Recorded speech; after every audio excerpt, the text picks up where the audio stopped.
Bhagavate Vasudevaya. Om Namo Bhagavate Vasudevaya. Om Namo Bhagavate Vasudevaya.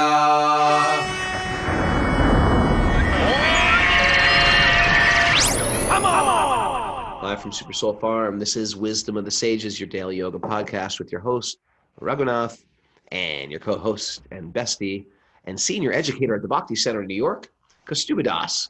Welcome to the show. We're here in with 96 people at 5 a.m. who've developed a slight little addiction, an addiction for hearing the message of the Bhagavatam. It does something to you. Once you hear it, and once it penetrates, it becomes addictive, and it lures you in via the heart. It's sort of like a hook in the heart, reeling you in. This is what's going on with the Bhagavatam, whether we even know it or not. And soon, nothing will be the same any longer. All your friends will start thinking you're weird. You try to get other people to listen, they think, you're weird. It's part of like redeveloping your spiritual identity. And because what happens when you develop your spiritual identity, whether you like it or not, part of your material identity starts to crumble, almost like a snake shedding its skin. Or a better example is the creepy caterpillar turning into this very beautiful butterfly. There's a beautiful butterfly under my creepy skin. Did you know that? It's called the Atma, or the Jiva, or the spirit soul. It's quite beautiful. But my entire life, I've just identified myself with this shell, with this, let's see, I'm an Italian American male, not me, right? I'm not, I'm just, I was saying yesterday, it's like sort of like identifying with your rental car. You're not a rent-a-car. I rented a Kia last weekend. I'm not a Kia. Come on. Right? I'm something separate than whatever car I rent. Due to illusion, I identify strongly with this as me. And because of it, there'll never be peace in the body.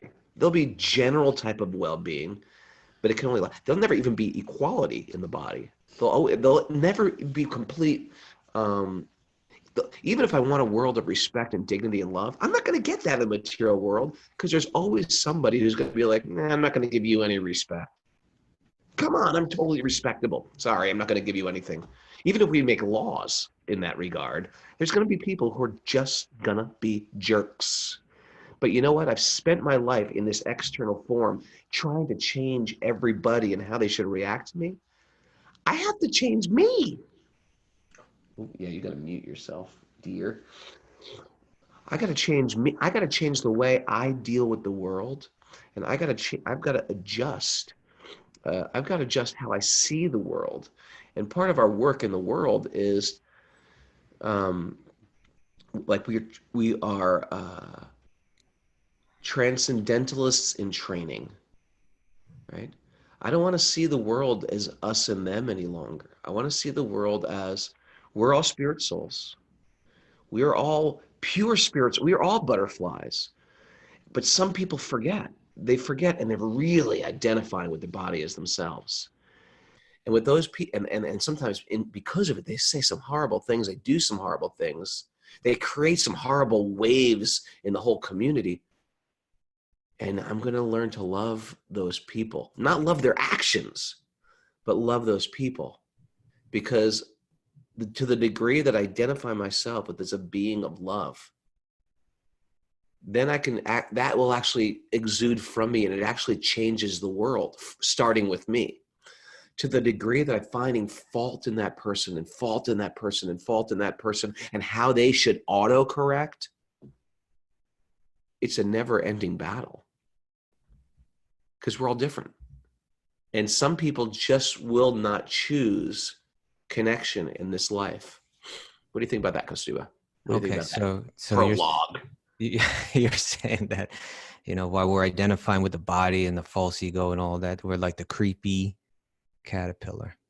I mean, sometimes not even so creepy, but the caterpillar is a little creepy. I mean, some people will say, no, caterpillar is very beautiful. So it's a little creepy, a little caterpillar. Okay. It's But just then, not us. but we have the potential to discover the real identity, which is like the beautiful butterfly floating above everything. Yeah. And Okay, so then I have a question. Well, the butterfly, the caterpillar goes into the cocoon, spends some time in there, right? So Yeah. then what's our cocoon? Hearing is the cocoon. Here's the cocoon. Hearing, reminding us what we are. The Bhagavatam, it sounds like just fantastic stories. It's reminding us of what we are. The japa meditation is reminding us of what we are. It just seems like we're just like ram, ram, ram, ram, ram, walking around with these beads, saying them, mumbling things. It's a meditation reminding us of what we are. And then, of course, there's kirtan. Also, on the externally, it just seems they're just singing cultural folk songs of India. That's not what's going on. This is reminding us of what we are. You can't tell. Do it once, you can't tell. Sometimes you can. But what happens is, it's one of those things. You put in a little time, and by hearing on a regular basis, something starts to go click, click. I'm not expecting to, it's like, the sage, I went to the top, I rode my motorcycle to the top of the mountain and I was enlightened. I never buy that. It's always, this type of like awakening happens in small increments throughout our life. I mean, sometimes there might be big shifts like, what? Hold on a second. I got to start managing people. Mute all. Continue. I got to unmute her there. Unmute Kaustubha. Yeah, sometimes we get little bigger shifts than other, like what am I doing with my life? What am I doing with this job? What am I doing with this person? You ever get that one, Bridge? Like, what are you doing with me?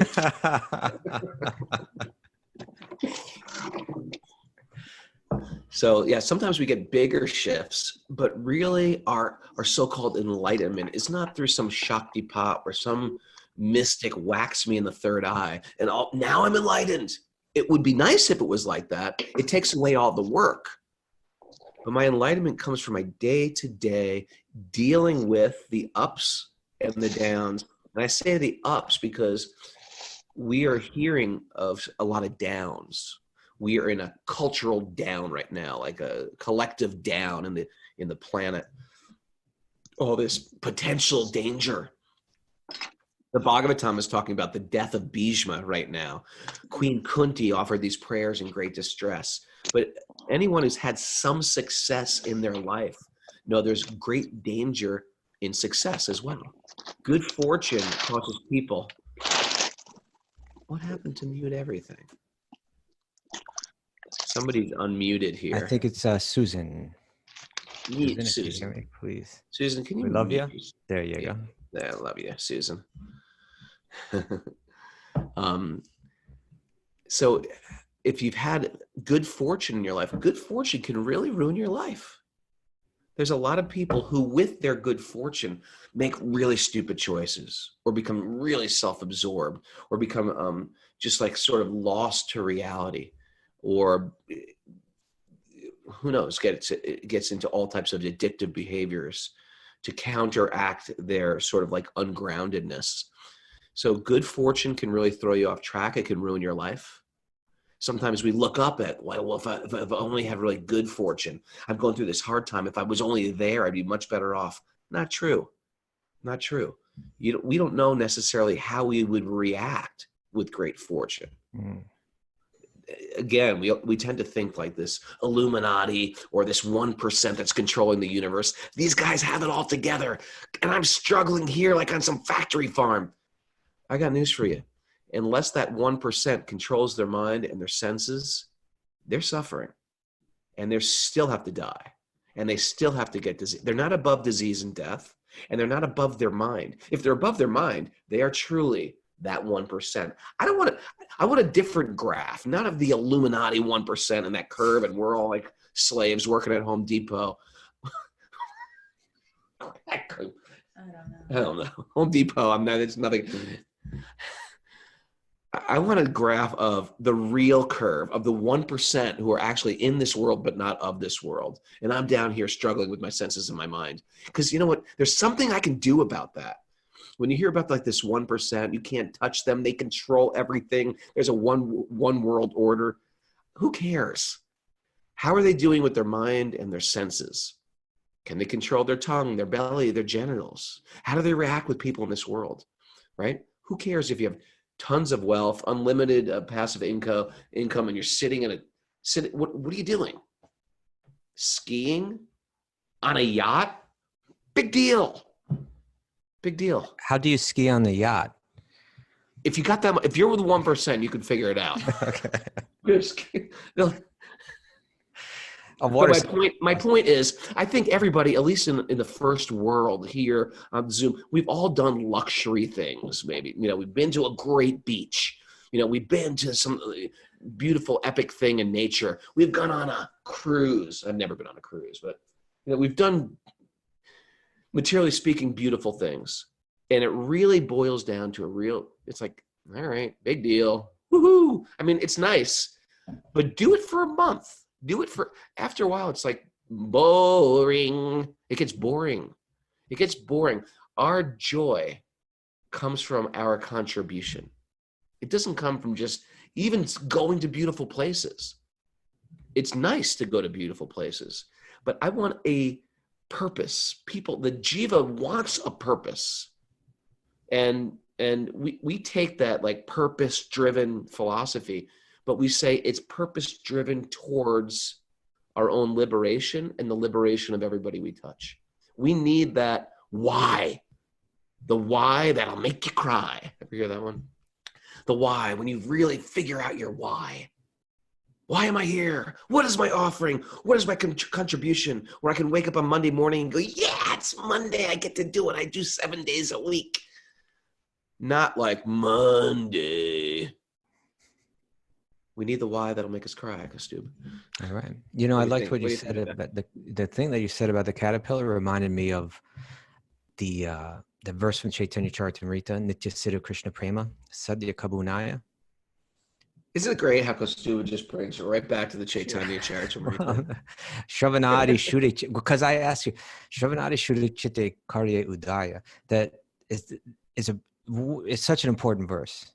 Pure love for Krishna is eternally established in the hearts of living entities. That's our butterfly, right? Where we're connected like that. That's what we are. And when that pure love is what just permeates it. But it's kind of covered, it hasn't necessarily come out yet. It says it is not, so pure love of Krishna Prema is eternally established in the hearts of living entities. It is not something to be gained from another source. But then, and then I said, well, what's the cocoon? Right? And you said hearing and chanting. Well, you nailed it according to this verse. When the heart is purified by hearing and chanting. I love when I get it right. The living entity naturally awakens. That was such a hot seat you were putting me on. You were setting me up. I wasn't. I was, because you said it, it made me think of this. So when the heart is purified by it says Shravanadi. So Shravana means the hearing, and Adi means like beginning with, but it implies hearing and chanting, right? When the heart is purified by hearing and chanting, the living entity naturally awakens. That's the udaya. We awaken, or we come out of that cocoon like a nice butterfly. So the idea is that this is what we're doing. You're saying, hey, there's a lot of external stuff. We should do what we can, but we can't change it all. But what we can do is, in a sense, go into our cocoon, go within and transform ourselves and come out the butterfly. And that is here, in Chaitanya Charitamrita, saying that there's pure love of God that's within all of us. We're distracted by so many other things. But when you connect through hearing and chanting, you're connecting to that. It's a direct channel. It's a direct spiritual energy. And then that Krishna Prema awakens naturally. Transformation. I think the butterfly represents transformation, right? Sorry, I'm adjusting. It's nice because otherwise this whole philosophy of like, you were born sinful. It's like, it doesn't never resonated with me. I like the concept of like, we're pure and we have an opportunity to reclaim that. Right. Okay. And it makes you be responsible also for your behavior. It doesn't mean, and there's a tension also. There's always this tension between it's never good enough and I'll never be good enough and I just want to quit. It's okay to have that tension. You don't beat yourself up with that. I mean, if you hang around, especially in India, every little thing you do, there's always a reason to be, oh, I'm unclean, or my dhoti is not, it's 2 days old, or it's like this floor is unclean. You got to do this mantra. You did the wrong mantra. You wash the wrong hand. There's so many like rituals. So there's always this feeling like, am I doing this? Am I doing this right? Did I pronounce it right? And you could really be, and if you have one of those minds that beats yourself up on a regular basis, there's plenty of room for that. Don't do it, because the essence of it is the rituals. And we've been saying this has been an ongoing theme. The rituals are good. The technique is good, like playing harmonium or playing musical instruments. The language is good, to understand the Sanskrit language, to understand the translations of these verses, right? But the essence of where your heart, the direction of your heart, that is best. And that's the reoccurring theme we read in all the Puranas. Your Krishna knows the heart. It's nice to learn how to play harmonium nicely, how to say Sanskrit nicely, how to like understand the greater picture of the Vedic paradigm nicely. It's nice to understand the cultural arts, etc.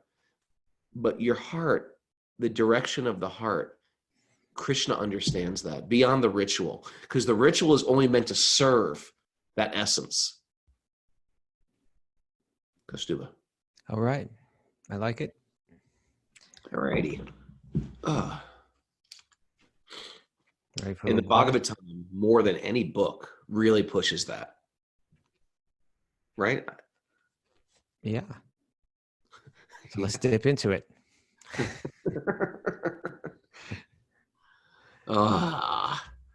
Okay, so we start. If you're new to this, welcome to the show. This is our Srimad Bhagavatam class. We do this every morning at 5 a.m. Eastern time. If you want to join us on Zoom, you can. You got to join us. Well, we have 104 people today, and we've all become cyber buddies. Everybody knows each other. You got to just email Mara at wisdomofthesages108@gmail.com. wisdomofthesages108@gmail.com. That we get to join us live. We get to see your lovely mug. I can't believe there's still people on Zoom are putting the big black banner up and their frozen faces. Can't believe that's still happening. But anyway,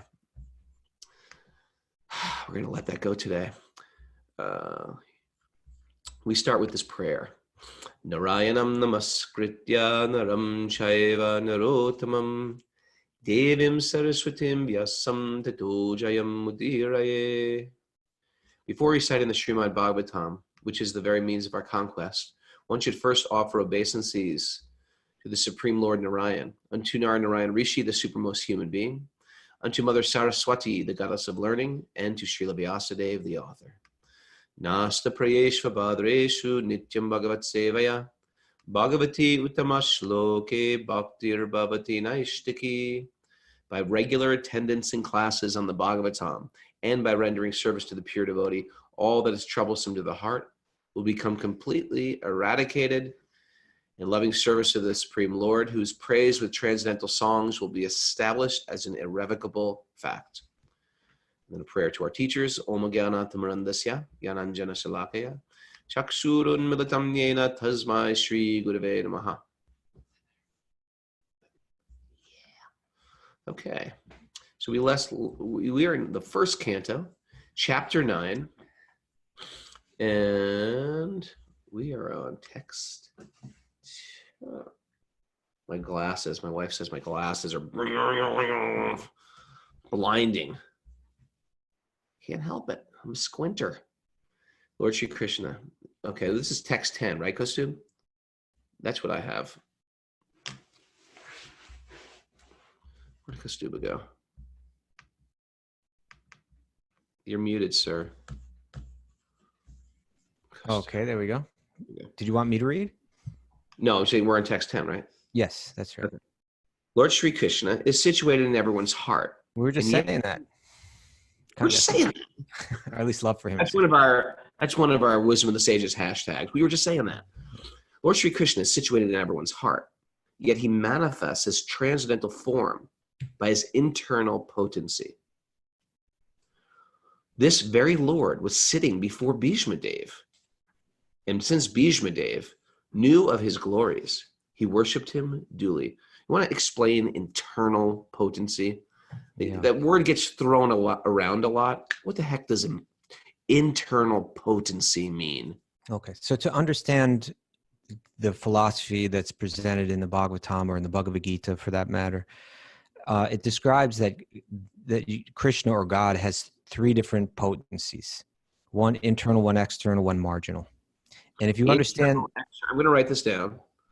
Okay, internal, external, and marginal. and or you could say marginal, like middle, right?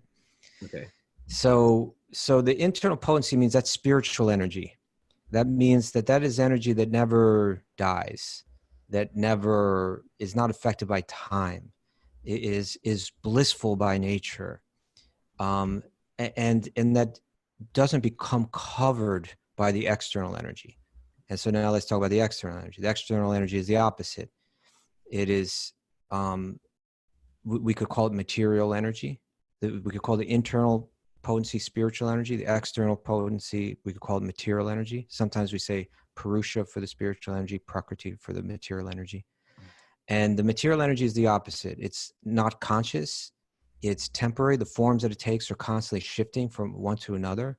So it's under the laws of time, under the laws of karma, under the it's consists of the material modes of nature. So it's all binding. It has the potential to cover not the internal potency, but the marginal potency or the middle energy. And that's us. We're the sparks of spiritual energy. We're made of spiritual energy, but we're marginal because we can become confused or covered or illusioned by the material energy. So the internal potency is never covered. The marginal potency can be covered by the material energy. And the material energy is that unconscious, shifting, illusory, external energy. That was the best explanation I've ever heard. Oh, I'm glad you liked it. Thank you. Curious. It's simple when you boil it down, right? Now, in the Gita, Krishna say, if you understand those three topics, then you've got knowledge. You need to know each one in relation. Sometimes people read the Upanishads and these spiritual books, and they begin to identify the marginal potency with the internal. We think that I am God. Then you never quite get the whole thing straight. That's a big one. That's a big one you hear all the time. I am God. We are God.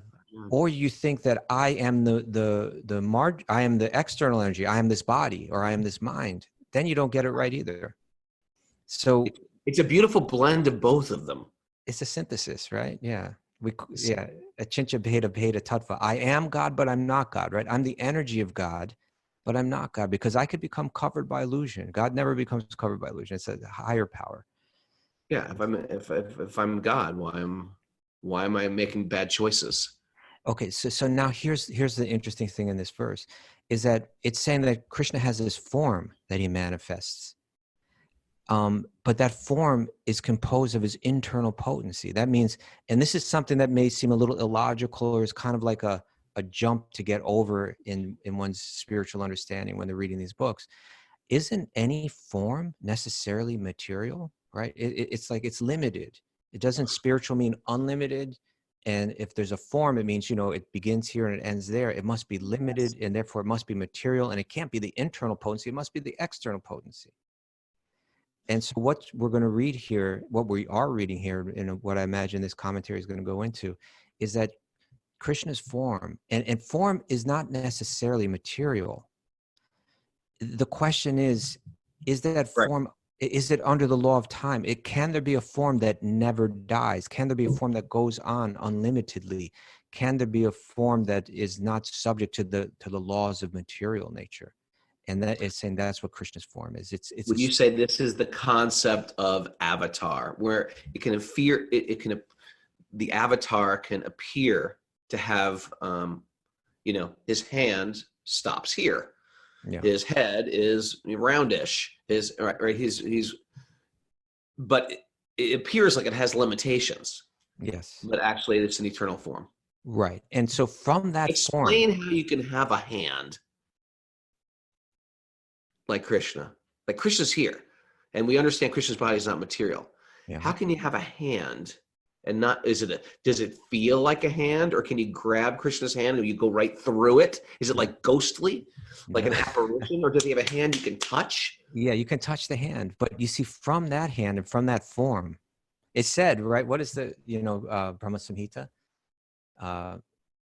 Angani yasya sakalendriya vritti manti pasyanti panti kalayanti charam jaganti.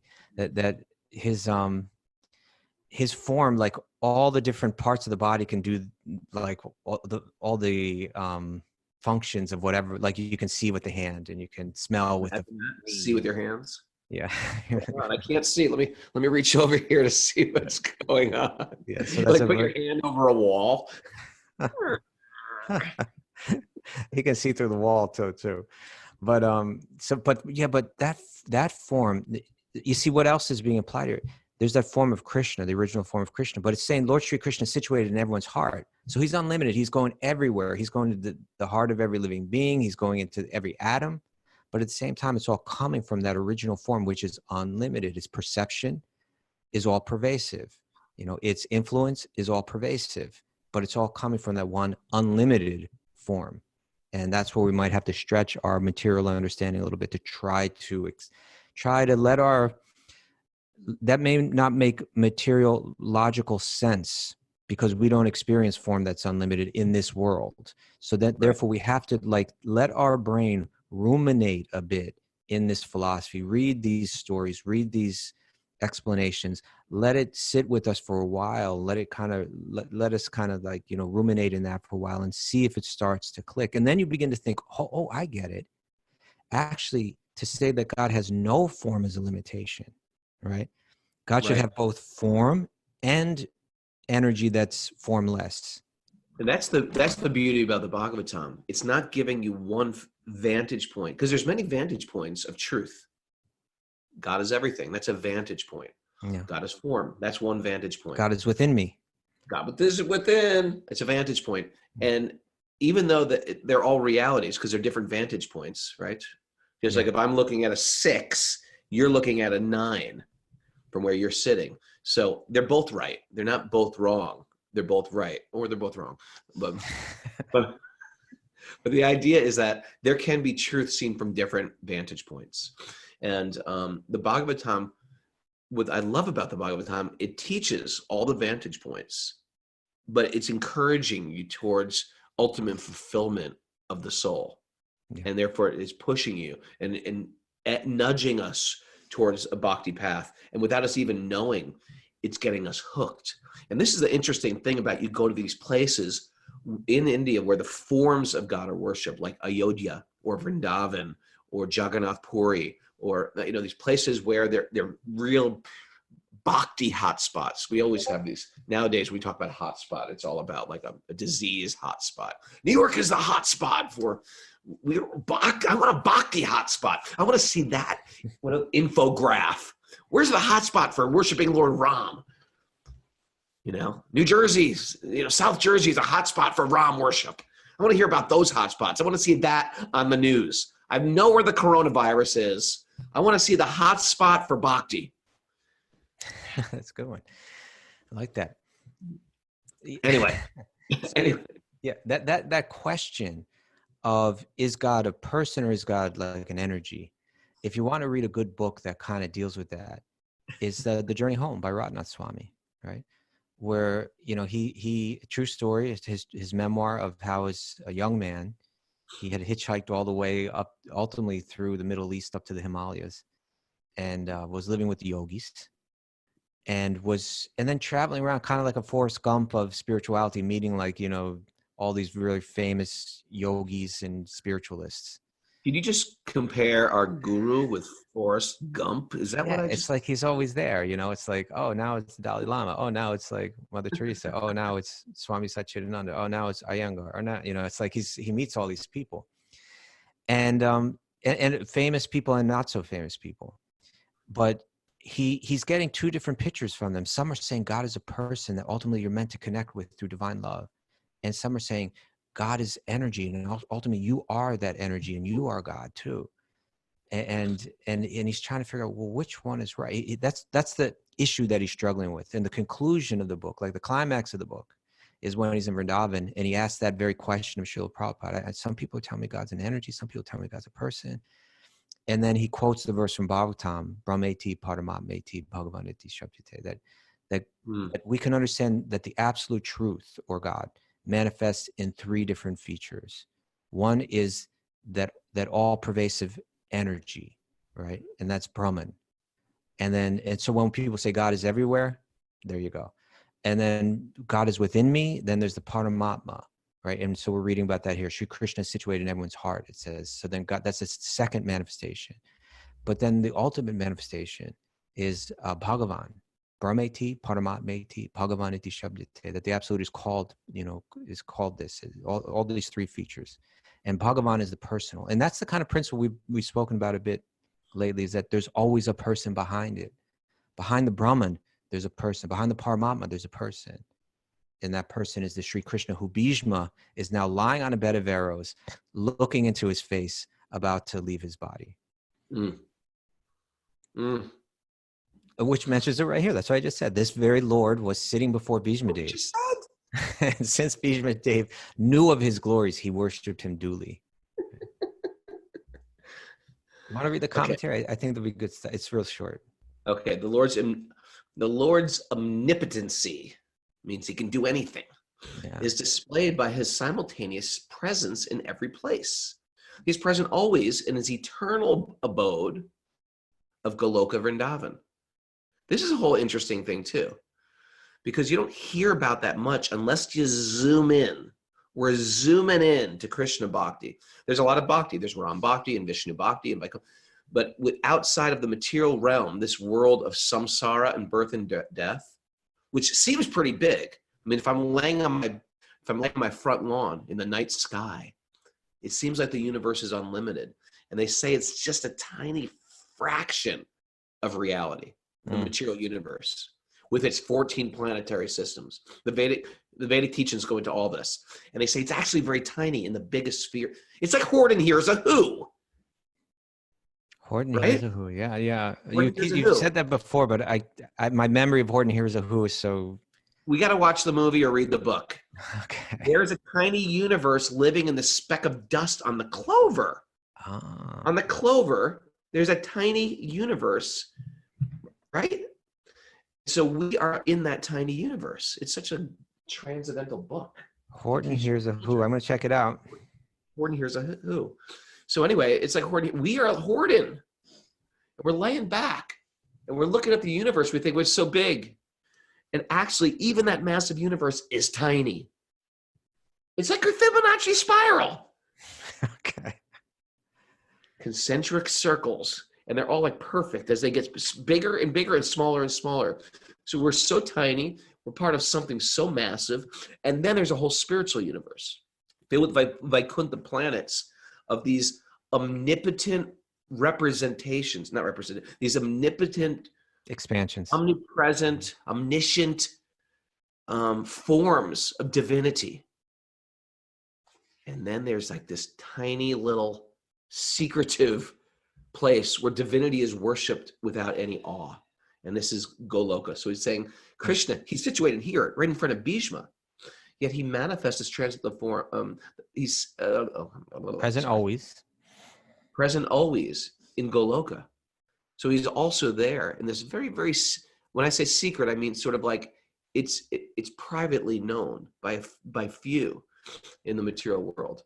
And that's what the Bhagavatam, it's giving us like inner access, like behind the scenes of Vaikuntha. It's very interesting. To say the least, it's very interesting, right?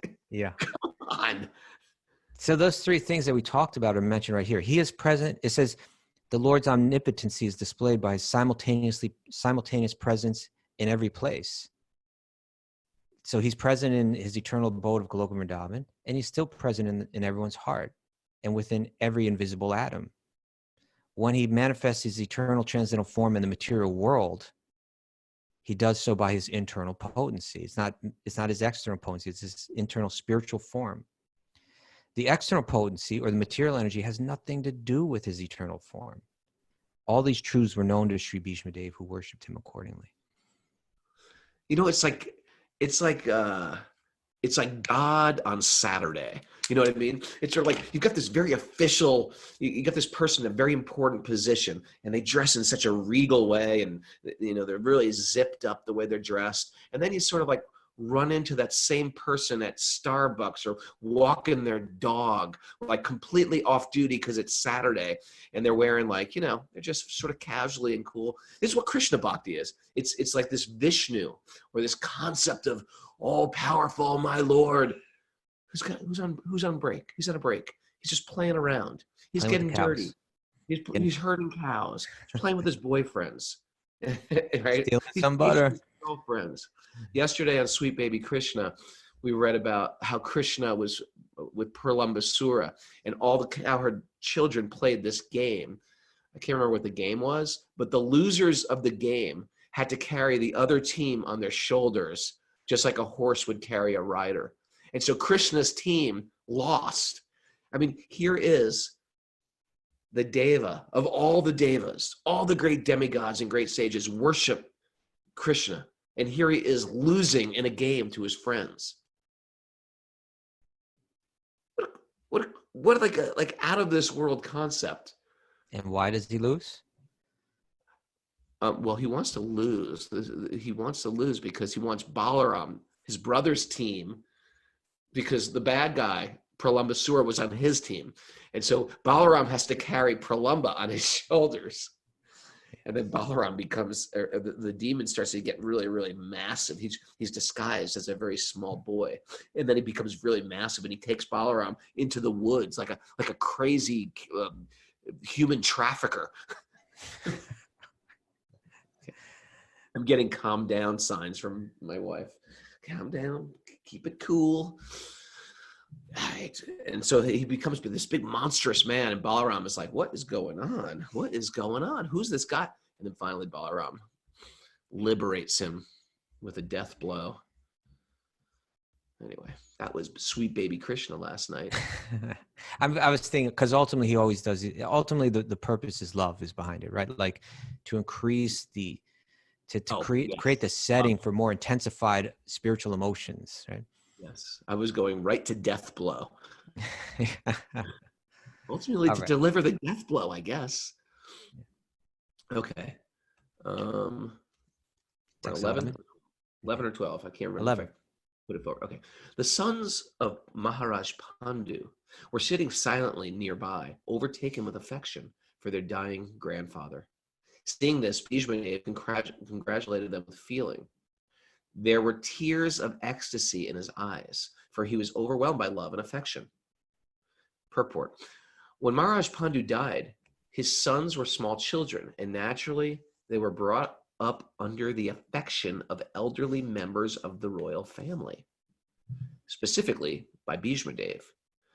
Later on, when the Pandavas were grown up, they were cheated by the cunning Duryodhana and his company. And Bhishma Dev, although he knew the Pandavas were innocent and were unnecessarily put into trouble, could not take the side of the Pandavas for political reasons. It's such a good, so the Pandavas were really, in one sense, they were orphaned. Not orphaned because their mother was alive, but they were fatherless. And their father, Pandu, was the emperor. He put basically the whole Kuru dynasty on the entire map again.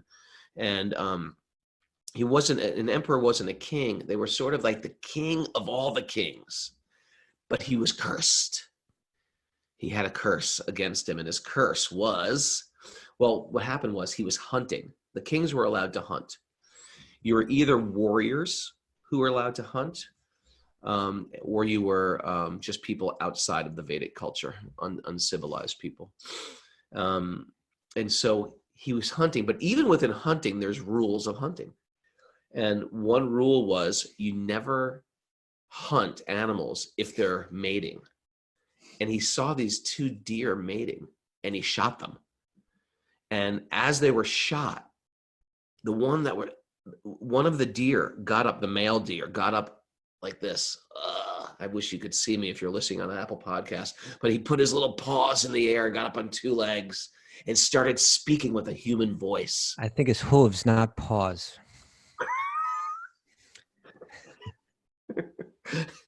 You know, a deer paw. He put up his little deer paw and he started speaking in a human-like voice. And he said, "How dare you? You claim you're a great king, yet you've shot me while I was in the act of love with my wife." He says, "Actually, I am not a deer. I am a great sage, and I want to enjoy material pleasure with my wife. So I took this form of a deer. And while doing this, you have shot me. That is against all dharma of a king. And because of this, I curse you, that when you go to embrace your wives with this loving embrace, you too will also die." And so here is this great king. Did I say the deer did a mudra or no? He did a mantra. Wait, the deer. No, it looked like a mudra to me. Did I do a deer? Oh, that's it. That's a deer mudra. It's the hoof mudra. You don't know the hoof mudra? It's a very, very secret mudra. So anyway, he had this curse. Imagine being this great king, and he had two very beautiful queens, Kunti and Gandhar. Who's the other queen? Madri. Kunti and Madri. So they were two beautiful queens, and he had no heir to the throne yet he couldn't have sex with them because as soon as he'd have sex, he would die. And it was very important that the king also have his sons to carry on after him, to train them to carry on. So he was troubled by this. Yeah. So this is how the story of Kunti, when she was a young girl, she got a secret mantra that she could call any of the gods to come and they would give her a child. And so she called Dharma and got Yudhisthira. That's why Yudhisthira is the son of Dharma. Called Bhima, or the wind god rather, Vayu, who was also Hanuman's father, and had a very powerful son named Bhima, called Indra, the king of all the gods, and had Arjuna, and then called the Ashwini Kumars, who are like twin, very interesting idea, twin physician gods. Isn't that interesting? Twin physicians. You can't make that up. A twin physician gods. And so they had the two, Nakula and Sahadev. So these are the five sons of Pandu aren't even his sons. The Pandavas aren't really sons of Pandu. Pandu was their stepfather. They were actually born of like demigods and Kunti. So they had very power, almost like divine powers from birth. And when the father died, when Pandu finally, in an act of like passion, he embraced Madri, and he died. And so the Kunti did not know what to do. She went back to the kingdom where, and Duryodhana, the blind king, the blind brother, who didn't win the whole world. I'm sorry, Dhritarashtra. He became the emperor. And so the contention always was, is the blind king's children going to be the heirs to the throne? Or is Yudhisthira going to be the heir to the throne, the oldest of the Pandavas? And the rightful heir was the son of the actual emperor. Because in one sense, Dhritarashtra could never be the emperor because the kings have to fight. Unlike nowadays where the kings just declare war, but we don't fight. Imagine how many wars we'd have if the king would be like the first person on the battlefield, right? Okay, you want to declare war on Iraq? Okay, you're going. You and your children are going to go to war. It'd be like, we made a terrible mistake. We're not going to Iraq. We've just changed our minds. How many wars would we get in if we were actually if the leaders themselves were doing the fighting and their children? You think twice about it. Okay. Yeah. So anyway, I think I ended up speaking the purport. Yeah, it's just a beautiful scene that Bhishma raised the Pandavas as almost like his sons or grandsons. And I think the other day we talked about that beautiful scene where during the battle in the nighttime they had to go to his tent and ask him, "How can we kill you?" And he was pleased by that. He said, "Yes, I'm so glad that you came because you wouldn't have been able to kill me otherwise, but you need to kill me." He told them how he could be killed. And now they're going out there, after the battle is done, they're going back out there. Krishna brings Yudhishthira out there to see Bhishma again so that he can hear from him before he dies, and so that Bhishma can see Krishna before he dies. But when he sees the Pandavas, he loves him so much and he's happy. You know, Yudhishthira is heartbroken that this battle took place. Bhishma is like, no, everything's just right. This is the way that it was meant to be. Now Yudhishthira is the king. And that's actually, instead of having these horrible, wicked, greedy, woman abusing, terrible, you know, people as the leaders, now Yudhishthira, that very righteous person, is in his place where he should be. And as he sees them, you know, these just tears are coming from his eyes because he's just thinking, oh, you know, you guys have been through so much, you know, but finally now you're situated where you're supposed to be. Okay, let's do the next one. So let's go to 12. Where'd my computer go? Go, computer, go. There we go, 12.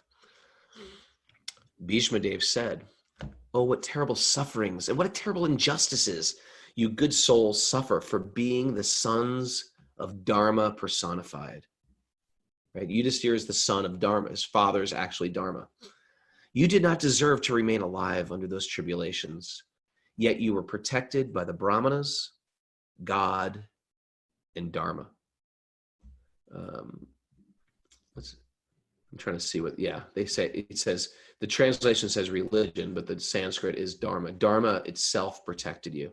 And Yudhishthira was always acting in a dharmic way, right? And so he's protected by these three things. The Sanskrit is Brahmanas, Vipra, Ashraya, or I'm sorry, Achyuta, the Lord, the infallible Lord, and Dharma, piety.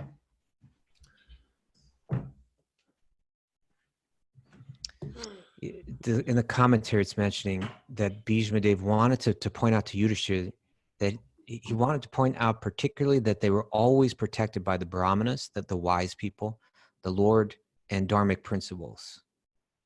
And as long as they were protected by these three important items, there was no cause of disappointment. And that is to me, that's such an important message, you know, that, and you mentioned this a lot, that there should be certain people in our lives that we really respect, you know, and if we can operate under, you know, hearing from good people, from wise people, and make our decisions with that counsel, then in a sense we're protected. You know, we're protected that we don't fall into a dharma ourselves. Yudhishthira is feeling like, I think I've fallen into a dharma. This is terrible. What's happened? I'm responsible. And Bhishma is saying, no. You've always been, you know, handling things right. You have that protection. And have you ever been in that kind of situation where it even like the world kind of turns against you, but there's that one person that you really respect saying, no, you did the right thing. I'm here with you, you know, even if other people don't get it, I get it. And that is, it's such a comfort. Yeah, when I first got into Bhakti, I mean, Bhakti's cool now. You know, it's like cool to be into Bhakti. But back in the day when you and me got into it, it was like, are you kidding? Are you nuts? Are you crazy? Are you brainwashed? It was like, you're doing the most noble thing you could possibly do. In my 20s, I'm becoming a celibate monk. And it's just like everybody was against it. And it's like, if it wasn't for people like yourself in my life, like people encouraging me when it just seemed like the whole world was against me. Yeah, you need people like that who are like representing Dharma. Yeah. And it seems like Krishna knew that he couldn't console Yudhishthira. Vyasadeva couldn't console Yudhishthira, but he knew, let me take him to talk to Bhishma Dev. And when Bhishma speaks to him, he's going to feel better. And this is, I feel, a big one in our spiritual life. We have to really sort of hone in on what we have to do, what our duty is, what our offering is, what our contribution is. And once we're really fixed on that, we do it. And there's going to be a lot of people who oppose it. And what other people think of me doing what I'm doing, that's none of my business. I can't be overly concerned about what people think of me. This is a huge one, because oftentimes I'm worried about what my parents are going to think. What are my friends going to think? What are my spouse going to think? What are my kids? What's culture going to think of me? We have to be so focused in and ready to give up everything for that big why. Why am I here? Now I've figured out this is my contribution. I'm just going to do it. And I tell you, the world will bark at you like a bunch of dogs And you got to be like that. What are those high-speed trains they have in Japan? They're the bullet trains. You're gotta mixing be like- metaphors here. Okay. Oh, I see. It's barking at the high-speed train. Yeah, they're barking at the high-speed train. The dogs are like, you got to be like that high-speed. The high-speed train is not going to pull over and say, come on, dog, stop barking. The high-speed train is not wasting. We got to be so focused in our offering that the whole world might bark, or the whole world might praise us. What other people think of me is none of my business. What I think of myself, that's my business. And it's a big burden in material life as well as our spiritual life, is be overly wrapped up into other people's opinions of me. What a burden. What a pain in the neck. That's my take. I think that's a great point. As soon as we dedicate ourselves to that purpose, you can expect that now the next thing that comes is the test, right? Right. People are going to start to say you're stupid. People are going to start to say you're crazy. People are going to start to say you're brainwashed. People are going to say whatever they may say. You look stupid. You know, it could be so many things. So then we have to make, we have to have that conviction. I'm going to do what's right. And then we have to expect, then the test's going to come. People are going to start to criticize me for it. But you know what, like you and I, we've shared certain things in life, and certain things we've shared is like, we have certain people, our elders, right? We have certain elders in our lives. You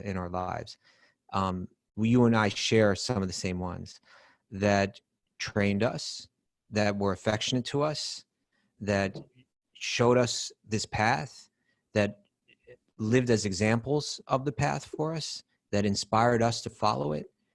And that are people that to this day, that we've learned from for decades, and that we can still go back. I was speaking to one of them the other day, and it was so nice. He was just kind of saying, like, in a very humble way, but like, he's getting older, and he's kind of saying, now you guys do what we were doing. And it's like, this is your time. He was kind of saying like that, it's like, it's your turn to kind of share this kind of thing with people. And it's something that we all need. And I think from our culture, it's not so easy. It's not always so easy to find, but in that Bhakti culture, we could find it. I'm trying to think of that song. My turn. What is that song? No idea. I got a song for you. I got a real good song for you. There's a song. Okay. Hey, hey, hey. That's it. It's our little check-in with the Bhagavatam. Thanks for everybody for joining us on Apple Podcasts and we had about 108 people today. 108. Nice. I want to welcome Urugaya, Damodar Priya, and Amalini, Nikila V, Nessa from Dublin, all these people that joined late that I didn't see, jump on. Join our community. Support us on Patreon. It really means a lot to us. Thanks for everybody who's done it. We have a great community. Kaustubha and myself give classes. We add extra classes on there on patreon.com. Patreon.com/Wisdom of the Sages. Those who contributed and supported us, we're really, really grateful. It really helps us in doing what we do. And thanks for everybody for joining us live today. Live is fun. And thanks for all the others who are just sort of floating out there. We have no clue that you're out there, but we want you to write us too at wisdomofthesages108@gmail.com and tell us how the Bhagavatam is affecting your life. We'd love to get feedback. We'd love to know, what other people think of is all of our business. No, we love to just hear people's, realizations and what they're going through. Now, this is the time of the day. Yeah. And by the way, you know the deal. If you're live, yeah, Bhakti Andy's like dancing and jogging at the same time. Everyone thinks he's crazy, but he's aloof to public opinion when he jogs. Everyone thinks he's completely insane while he's jogging in Essen, Germany. We managed to go an hour without talking about coronavirus today. What's that? We went an hour without talking about coronavirus somehow. Yeah, thank God. I want a new infograph. The Bhakti hotspots. I'll tell you about Bologna. Bologna is a bhakti hotspot. Switzerland, bhakti hotspot. Upstate New York, bhakti hotspot. Jersey Shore, bhakti hotspot. You know what's another bhakti hotspot? Finland, bhakti hotspot, Finland. Ready?